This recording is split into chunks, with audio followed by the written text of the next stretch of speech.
The archaeological team from the Zenthari Collective had spent 3 decades excavating the dead world.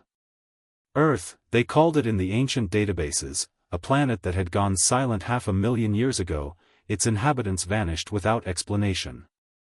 Dr. Kelroth ran his appendages over the crystalline data cube they'd unearthed from beneath what was once called Geneva. The translation matrix flickered to life, projecting humanity's final message into the sterile chamber of their research vessel. They were nothing special, announced junior researcher Plex, reviewing biological data. Average lifespan, fragile bodies, no natural weapons. They couldn't even survive in their own atmosphere without specific pressure and gas ratios. Kelroth said nothing, absorbed in the files unfolding before him. The other species had always wondered about humanity's brief but explosive rise. In merely 10,000 years, they'd dominated their planet, reached their moon, and then, silence. The galaxy had moved on, assuming them another failed experiment in evolution. But the data cube told a different story. The humans hadn't died. They'd transcended.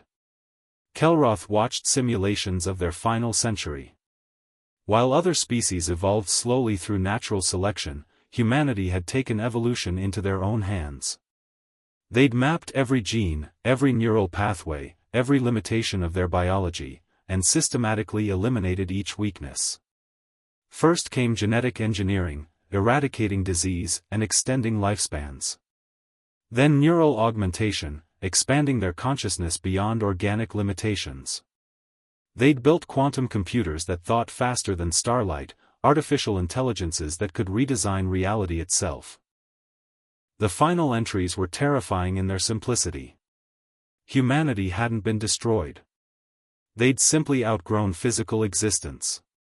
They'd converted their entire species into patterns of pure information, uploaded into a substrate that existed across dimensional boundaries, everywhere and nowhere simultaneously. Impossible, Plex whispered, reading over Kelroth's shoulder. The energy requirements alone. They harnessed their star, Kelroth interrupted, pulling up astronomical data. Then neighboring stars. Then entire galactic clusters. Look at these readings, dark energy fluctuations across half the observable universe. We thought they were natural phenomena. They were humanity's fingerprints.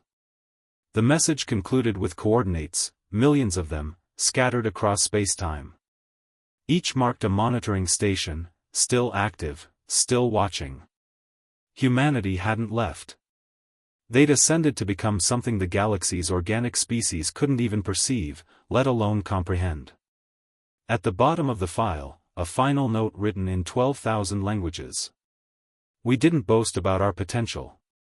We simply refused to accept our limitations.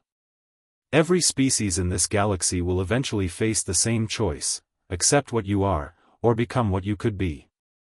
We chose transformation. The universe is large enough for both old gods and new ones, asterisk. We're still here. We're always here. Watching. Waiting. Evolving, asterisk.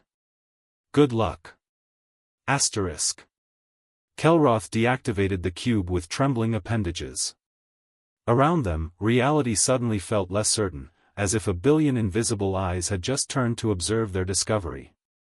Humanity hadn't died 500,000 years ago. They'd become something far more terrifying, they'd become infinite.